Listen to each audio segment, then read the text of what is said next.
1947. Vamos voltar exatamente para o ano de 1947. Imagine o cenário mundial. A Segunda Guerra Mundial havia terminado há apenas 2 anos. O mundo ainda estava lambendo suas feridas, mas uma nova tensão já congelava as relações internacionais. A Guerra Fria estava nascendo.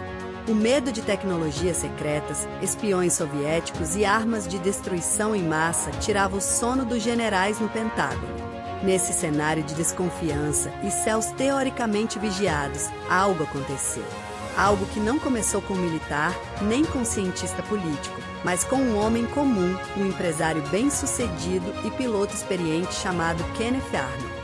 Se você perguntar para a maioria das pessoas quando começou a era moderna da ufologia, muitos vão responder: foi em Roswell, no Novo México.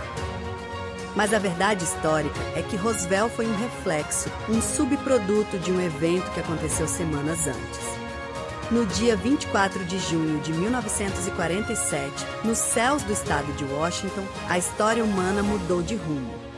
E tudo começou com um flash de luz refletido no para-brisa de um pequeno avião Call Era 2. O relato original.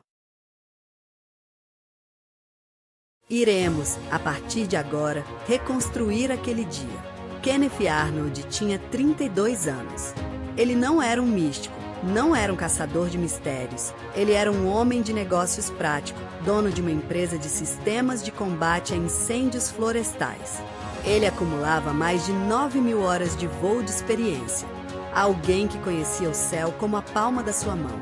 Naquela tarde de terça-feira, Arnold decolou de Chehalis com destino a Yakima, no estado de Washington. O dia estava incrivelmente limpo, com céu azul infinito e visibilidade perfeita. Durante a rota, Arnold decidiu fazer um pequeno desvio de alguns minutos. Ele queria ajudar nas buscas por uma aeronave de transporte C-46 dos fuzileiros navais que havia caído em algum ponto da Cordilheira das Montanhas Cascade. Havia até uma recompensa em dinheiro para quem localizasse os destroços.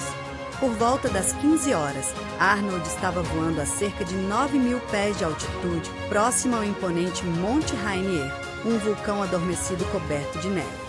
De repente, um forte clarão cortou a cabine do seu avião. Arnold se assustou. Seu primeiro pensamento foi técnico. Será que estou prestes a colidir com outra aeronave? Será que um jato militar passou perto de mim? Ele olhou freneticamente ao redor, abriu a janela lateral para eliminar os reflexos do vidro, mas não viu nenhum avião convencional. E foi aí que o impossível se desenhou diante dos seus olhos. Vindo do norte, voando em uma velocidade e formação inacreditáveis, surgiu uma cadeia de 9 objetos intensamente brilhantes. Eles voavam em uma linha diagonal escalonada, como gansos migrando, costurando os picos das montanhas. Arnold ficou fascinado e, ao mesmo tempo, em choque. Como piloto, ele começou a fazer o que qualquer profissional faria: medir e calcular. Ele observou que os objetos eram incrivelmente planos.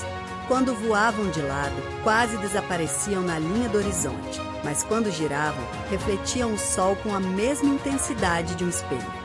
Ele conseguiu calcular a distância entre os objetos e o seu avião, cerca de 30 a 35 milhas. Usando os picos do Monte Rainier e do Monte Adams como pontos de referência geográficos, Arnold cronometrou o tempo que a formação levou para cruzar aquela distância. Eles cobriram o trajeto em 1 minuto e 42 segundos. Quando Arnold pousou e mais tarde refez os cálculos matemáticos em terra, a conclusão que ele tirou quase o fez duvidar da própria sanidade. Aqueles objetos estavam voando a uma velocidade estimada de mais de 1.500 milhas por hora, o que equivale a aproximadamente 2.400 quilômetros por hora.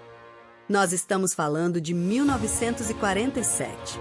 O recorde oficial de velocidade humana na época pertencia a jatos militares que mal passavam dos 1.000 quilômetros por hora. O avião experimental Bell X-1 só quebraria a barreira do som meses depois, em outubro daquele ano. O que Kenneth Arnold testemunhou voando perto do Monte Rainier estava 3 vezes à frente de qualquer tecnologia humana conhecida na Terra. Erro de interpretação. Arnold pousou primeiro em Yakima, onde contou o que viu para alguns amigos pilotos que inicialmente riram.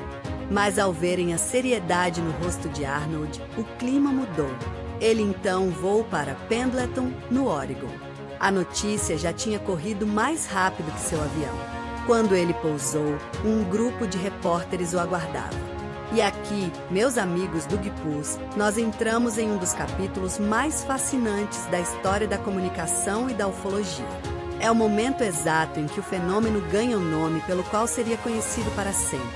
Arnold sentou-se com um jornalista chamado Bill Beckett, da agência United Press, tentando explicar a mecânica do voo daquelas naves que não tinham cauda e se moviam de forma errática. Arnold usou uma metáfora muito simples. Ele disse, e eu cito textualmente as palavras registradas nas entrevistas da época: eles voavam de forma instável, balançando de um lado para o outro, como um prato ou um pires lançado deslizando sobre a superfície da água. Atenção para o detalhe: Arnold estava descrevendo o movimento do objeto, a forma como ele quicava no ar e não seu formato físico. Na verdade, em seus desenhos originais, ele descreveu as naves como planas, mas ligeiramente em formato de bumerangue ou em forma de foice, com uma ponta arredondada atrás. No dia seguinte, 25 de junho de 1947, as manchetes dos jornais de todos os Estados Unidos explodiram. O Roswell Daily Record, o Chicago Daily Tribune, o The New York Times, todos replicaram a notícia. Mas os editores, no calor do momento, transformaram o movimento de pires no formato do objeto. Foi criado o termo Flying Saucers, que nós traduzimos no Brasil como discos voadores. É uma ironia maravilhosa dentro da ufologia. O termo que moldou a cultura pop, o cinema de ficção científica e o imaginário popular por décadas nasceu de um erro de interpretação jornalística.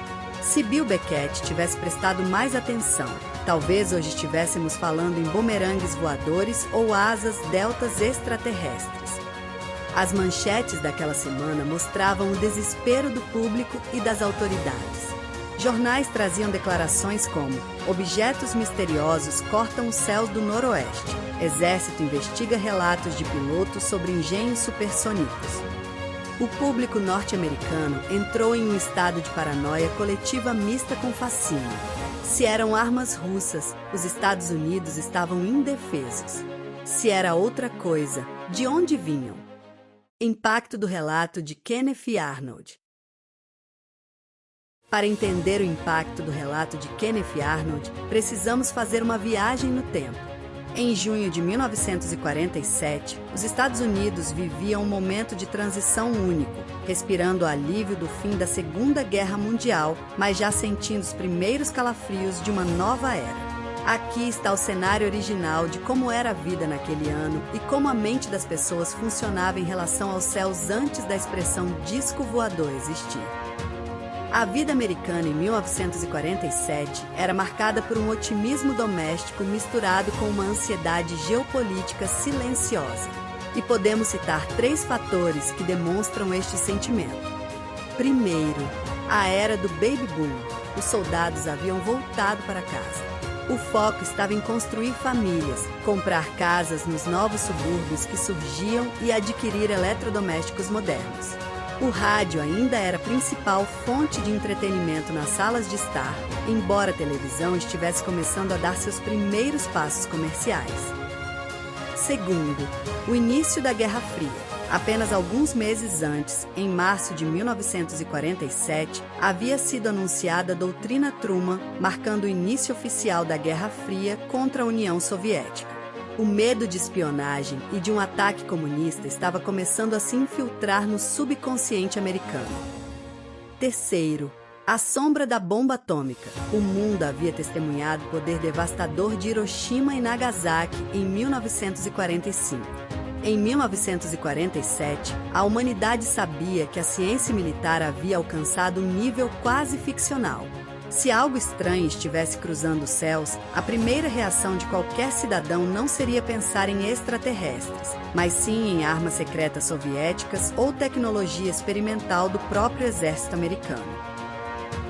Antes de 24 de junho de 1947, a palavra UFO, ou OVNI, sequer existia. Ela só seria cunhada pela Força Aérea Americana nos anos 1950. As pessoas não tinham arquivo mental ou um rótulo cultural para catalogar luzes estranhas no céu. Quando viam algo inexplicável, o fenômeno era interpretado através de 3 filtros bem específicos da época. Primeiro, os Foo Fighters da guerra. Pilotos militares, tanto aliados quanto do eixo, passaram os anos anteriores reportando esferas de luz misteriosas que perseguiam seus aviões durante as missões de bombardeio na Europa e no Pacífico. Eles o chamavam de Foo Fighters. No entanto, o público geral via isso como algum tipo de fenômeno de eletricidade estática atmosférica ou uma arma de distração secreta dos nazistas. A ideia de naves tripuladas de outros planetas era restrita a revistas de ficção científica barata. Segundo, visões de fantasmas tecnológicos. Havia um histórico de ondas de avistamentos, mas que sempre assumiam a forma da tecnologia mais avançada daquela respectiva época. Na virada do século XX, de 1896 a 1897, os Estados Unidos viveram a onda dos misteriosos navios aéreos, Mystery Airships, onde as pessoas relatavam ver grandes dirigíveis com holofotes, uma tecnologia que estava engatinhando. Em 1946, a Europa, especialmente a Suécia, viveu a onda dos foguetes fantasmas Ghost Rockets, onde objetos velozes eram vistos riscando o céu. A população estava convencida de que eram testes russos com os foguetes V-2 capturados dos alemães. Terceiro, a ficção científica era coisa de criança. Histórias sobre marcianos existiam, mas eram vistas puramente como fantasia literária ou quadrinhos infantis, como Flash Gordon. A famosa transmissão de rádio de Orson Welles de A Guerra dos Mundos em 1938 tinha mostrado que o público tinha medo de uma invasão, mas em 1947, esse medo estava canalizado na geopolítica real, os russos e a tecnologia nuclear. O divisor de águas. Antes de Kenneth Arnold, ver algo no céu era um evento isolado, uma anedota bizarra ou uma suspeita de espionagem militar. Não havia conexão entre os relatos. O que o caso de Arnold fez foi criar um padrão visual, o disco e um nome. A partir do momento em que a imprensa deu um nome ao fenômeno, o público americano ganhou um vocabulário para relatar o que via. A ficção científica saltou das páginas das revistas baratas diretamente para a realidade dos jornais diários. Reação do governo e documentos oficiais. O que o governo dos Estados Unidos fez a respeito? Inicialmente, o exército tentou abafar, dizendo que Arnold tinha visto um efeito de miragem nas montanhas, ou reflexos na neve, ou quem sabe um bando de aves pelicanos voando alto. Mas Kenneth Arnold não engoliu isso. Ele respondeu publicamente nos jornais dizendo: "Eu sei o que vi. Sou piloto e não confundo reflexo de neve ou pássaros com objetos voando a 2.000 km/h." A inteligência militar percebeu que o assunto era sério demais para ser ignorado. Pouco tempo depois, o FBI e a Força Aérea começaram a interrogar Arnold formalmente. Nos arquivos desclassificados da época e que hoje fazem parte do que conhecemos como o início do Projeto Sign, o primeiro esforço oficial da Força Aérea dos Estados Unidos para estudar OVNIs, que depois viria a se tornar o Project Grudge e, finalmente, o famoso Project Blue Book, os investigadores militares escreveram algo surpreendente sobre Arnold. No documento oficial de avaliação do caso, os oficiais de inteligência militar registraram o seguinte parecer sobre a testemunha: se o Sr. Arnold viu o que ele declarou ter visto, trata-se de algo que devemos investigar com a máxima prioridade. O depoimento do piloto demonstra não apenas integridade, mas uma precisão técnica raramente vista em observadores civis. Não há indícios de fabricação, busca por publicidade ou instabilidade psicológica. O próprio governo reconheceu que Kenneth Arnold era uma testemunha impecável. No entanto, o sistema precisava dar uma resposta que acalmasse o público. Em um relatório interno do Comando de Material Técnico da Força Aérea, datado do final de 1947, as autoridades concluíram que os avistamentos eram frutos de 3 fatores: histeria coletiva, fraudes ou má interpretação de objetos convencionais. Mas nos bastidores, o general Nathan Tvine enviou um memorando secreto ao Pentágono afirmando: o fenômeno relatado é algo real e não visionário ou fictício. O governo estava assustado. Eles não sabiam o que estava acontecendo sob os seus próprios narizes. Onda de avistamento de OVNIs de 1947. O relato de Arnold abriu as comportas para o que os historiadores chamam de a Grande Onda de 1947. Nos dias e semanas seguintes, milhares de pessoas começaram a olhar para o céu e a reportar seus próprios discos. Esta é a cronologia dos eventos mais marcantes que aconteceram logo após o avistamento de 24 de junho. O incidente da Ilha de Maury, 21 a 23 de junho. Curiosamente, um dos casos mais bizarros foi relatado como tendo acontecido dias antes do avistamento de Arnold, mas só veio a público depois. 2 homens afirmaram ter visto objetos em forma de rosquinha expelindo uma substância parecida com escória sobre o seu barco na Ilha de Maury. Kenneth Arnold chegou a ser contratado por um editor de revista para investigar o caso, que mais tarde foi amplamente considerado uma farsa, embora tenha envolvido a trágica queda de um avião militar que transportava supostas amostras do objeto.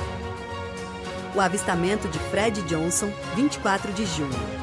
No exato mesmo dia do voo de Arnold, um garimpeiro chamado Fred Johnson, que estava nas montanhas do Oregon, afirmou ter visto uma frota de objetos circulares no céu através de seu telescópio.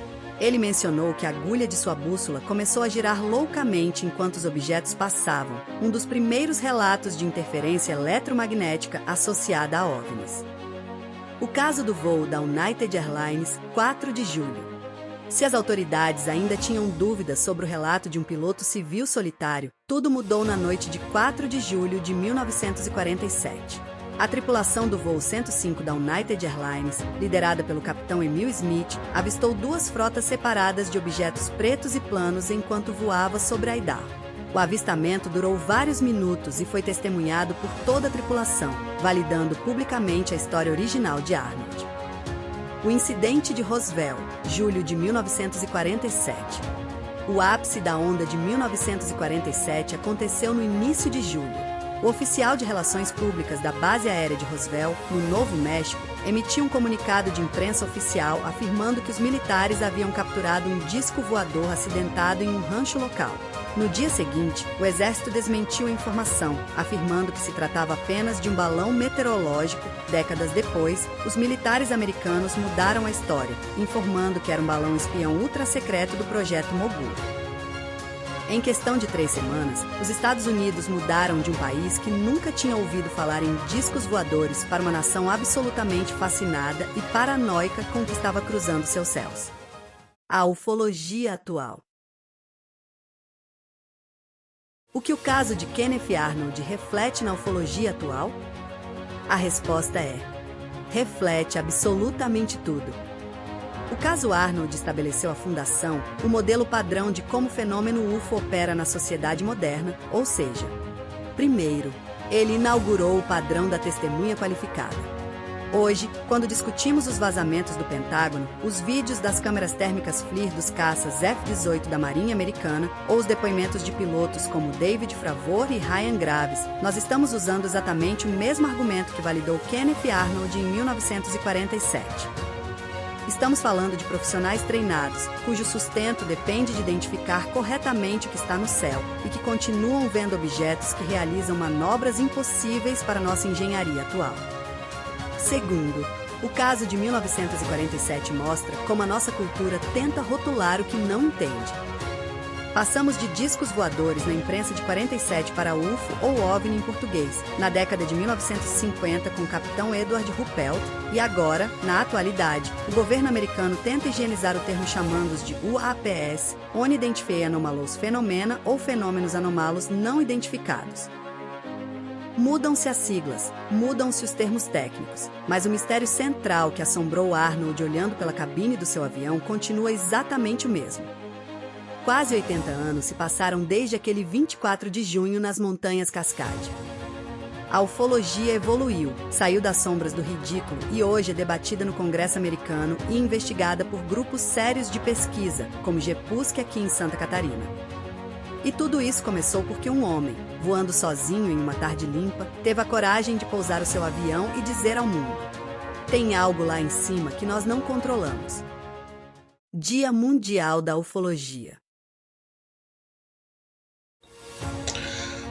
Olá a todos! Dia 24 de junho se comemora o Dia Mundial da Ufologia. E essa data não foi escolhida por acaso. Como vocês viram até agora, essa data ela marca o início da era moderna da ufologia. A partir do dia 24 de junho de 1947, o tema disco voador ele foi trazido ao público quando Kenneth Arnold avista os objetos no céu e ao pousar o avião ele diz a todos que existia algo lá em cima voando que não era controlado por nós. Isso mudou totalmente o pensamento, né, das pessoas quanto a ver algo nos céus. Muitas pessoas me perguntam, né, mas antes de 47 não existiam OVNIs? Não existiam relatos de OVNIs extraterrestres? O pensamento era um pouco diferente, era limitado. Eram poucas as pessoas que defendiam a teoria de vida fora da Terra ou de estarmos sendo visitados por extraterrestres. O grande público, não apenas nos Estados Unidos, como em outros países, como no Brasil também, não era difundido esse tema, né? Era mais visto como ficção científica, né? E não como uma realidade real. Existiam na época assim, revistas, principalmente jornais, né, que traziam temas de vida fora da Terra, mas no cunho de ficção científica. Então foi nessa data, né, que ela é reconhecida como Dia Mundial da Ufologia, porque ele refere-se ao primeiro caso da era moderna. A partir deste ponto, né, se inicia a pesquisa da ufologia, né? 1947, lógico, o termo ufologia ainda não existia, né? É lógico que existiam alguns pesquisadores que pesquisavam esses fenômenos e tinham até o conhecimento de que não eram da Terra, mas eram grupos isolados, pesquisadores isolados, mas foi a partir desta data que a ufologia iniciou a sua caminhada, né? O interessante é que em 1947 teve uma onda de avistamentos. Então, após esse avistamento de Kenneth Arnold, houveram muitos outros. O principal deles é o incidente de Roswell, onde uma nave extraterrestre teria colidido no deserto do Novo México, né, e se tornando um dos casos mais famosos da ufologia. Então, lá de 47 até hoje, 2026, houve um avanço grandioso. Hoje nós temos vários governos, vamos citar aqui o governo dos Estados Unidos, que estão desclassificando documentos sobre objetos voadores não identificados voando pelos céus, assim como o Brasil já o fez, né? Para quem não sabe, existem mais de 20 mil páginas de documentos desclassificados pelo governo brasileiro disponível no Arquivo Nacional. Então o Brasil foi pioneiro, né? Foi um dos primeiros países do mundo a divulgar esses documentos. É claro que documentos de casos importantes, como Operação Prato, como o caso Varginha, ainda não foram desclassificados, né? E sabemos que não será tão em breve que teremos um reconhecimento desses casos ou oficialmente por parte das Forças Armadas Brasileiras, assim como até hoje os Estados Unidos não reconhecem o caso Roswell, mas sim reconhecem como sendo um projeto secreto, né, de balões secretos com manequins para espionagem, né, principalmente da União Soviética. Então eles não reconhecem o caso Roswell como sendo um caso verdadeiro como nós sabemos. Mas isto é algo para um próximo capítulo, né? Nós vamos dedicar um episódio exclusivo para o caso Roswell. Mas hoje nós estamos trazendo este episódio com um resumo completo sobre todos os acontecimentos, né? Muitas pessoas sempre comentam, até mesmo vários páginas, sites ufológicos comentam e comemoram o Dia da Ufologia, mas nós procuramos hoje trazer um resumo, né, do que aconteceu, de como esse dia se tornou o Dia Mundial da Ufologia, né? Trouxemos aqui o relato de Kenneth Arnold, com fotos da época, com documentos da época, né? E inclusive ali relatos do próprio Kenneth Arnold feitos na época. Então é um caso sensacional, é um caso fascinante, né? Ele é considerado o primeiro caso da era moderna da ufologia, porque deste evento, desse momento, que se iniciou o reconhecimento, né, de que algo que não era terrestre, não era humano, que possuía uma tecnologia muito além do que existia na época, estava voando nos céus. Isto também ocorre hoje em dia, em 2026, nós temos objetos voadores não identificados, ou o novo termo que foi classificado pelos Estados Unidos, os WAPs, né? Ou traduzindo para o português, fenômenos aéreos anômalos, né? Então, com uma tecnologia muito superior à nossa, né? Esses objetos conseguem fazer curvas de 90 graus em altíssima velocidade. Eles conseguem estar o objeto estacionado e ele partir de zero a velocidades impressionantes em questão de segundos. Muitos desses objetos eles também conseguem entrar em mares e lagos em alta velocidade e sem nem sequer causar movimentos na água, né? Então esses objetos possuem uma tecnologia muito à frente da nossa. Não acreditamos que seja uma tecnologia secreta de algum país, né, do planeta, porque o avanço tecnológico é muito grande. É uma tecnologia que nós não temos nem como explicar como ela funciona.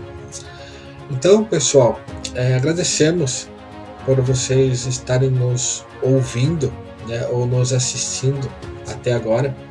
A nossa ideia foi trazer um resumo desse evento, né, o primeiro caso ufológico da era moderna da ufologia, trazer um resumo, né, e trazer ali a opinião da imprensa, trazer a opinião da testemunha, foi o Kenneth Arnold, a testemunha do governo, o relato, né, do governo e dos militares, né, a opinião dos jornalistas e da própria testemunha Kenneth Arnold, e por fim a nossa opinião, a minha opinião como ufólogo. Eu digo que o avistamento foi realmente sensacional, né? Com certeza ocorreram outros avistamentos antes, né? Com certeza houveram outros eventos, mas este teve um detalhe, né, sensacional, tá? O Kenneth Arnold, ele pousa sua aeronave e ele relata a todos que havia observado objetos voando nos céus. Esses objetos estavam a Mach 2, uma velocidade 2 vezes a velocidade do som e muito mais, uma velocidade muito maior do que a tecnologia permitia na época. E ele veio ao público, defendeu sua ideia a todos, aos jornalistas, contradisse a opinião dos militares, do governo, né? E esse fato foi fundamental, né? Ele documentou, ele relatou, ele apresentou os fatos, e quando ele foi questionado por parte do governo, das Forças Armadas Americanas, da Força Aérea Americana, ele veio ao público e discordou. Ele disse que ele era um profissional e ele conseguia muito bem distinguir um reflexo do sol no gelo, ou então reflexo de outra aeronave. Ele veio ao público e deu a sua opinião, né, colocando ali à prova o seu testemunho. Então, em nenhum momento foi identificado qualquer detalhe que pudesse colocar ao relato de Kenneth Arnold em desconfiança, né? Ele relatou esse evento muitas vezes até o final da vida dele, e sempre riquíssimos detalhes e sem nunca contar algo diferente do que ele sempre contava. Então, parece algo simples, né? Talvez para alguns já recebi esse comentário: mas foi algo tão simples, ele só viu objetos no céu e relatou, né? Bem, ele foi o primeiro que relatou, que foi ouvido, e esse foi um pontapé inicial. Então, esse relato de Kenneth Arnold foi fundamental para a pesquisa ufológica. Se hoje nós temos ufólogos como eu, né, se nós temos uma pesquisa ufológica séria, baseada em provas, né, em testemunhas e relatos que eles são comprovados, que são pesquisados, são analisados e comprovados, né? Toda essa técnica ela surgiu de Kenneth Arnold, né? Então, tudo que nós temos hoje, a ufologia atual, ela é um reflexo de Kenneth Arnold. Então, a ufologia hoje, e ela tem esse poder, né? E ela tem essa metodologia científica de pesquisa, de validação de dados, de validação de testemunhas, devido a Kenneth Arnold. Então, para vocês entenderem a importância desse evento que ocorreu em 1947, né? Talvez ele não é muito bem falado, né? Quando você fala de casos ufológicos, o primeiro que vem à mente que sempre é lembrado, é o caso Roswell, né? O caso Roswell, lógico, ele teve um destaque, tem um destaque muito maior na casuística ufológica, mas não haveria caso Roswell, né, da forma como conhecemos hoje, da forma como ele é debatido, discutido até hoje, se não houvesse o relato de Kenneth Arnold, né, se não houvesse o avistamento de Kenneth Arnold, seu relato, né, e por ele não ter abaixado a cabeça, né, perante as críticas, perante a pressão do governo, a pressão da Força Aérea, né, ele não abaixou a cabeça, ele veio a público, ele contradisse a opinião da Força Aérea, né, e reforçou o seu avistamento. Até o final da sua vida, ele relatou esse evento em mínimos detalhes, né? Então, um marco, é um momento único, né? É o momento que se inicia a ufologia da era moderna. Então, agradeço a todos vocês que estão nos ouvindo, estão acompanhando o nosso podcast.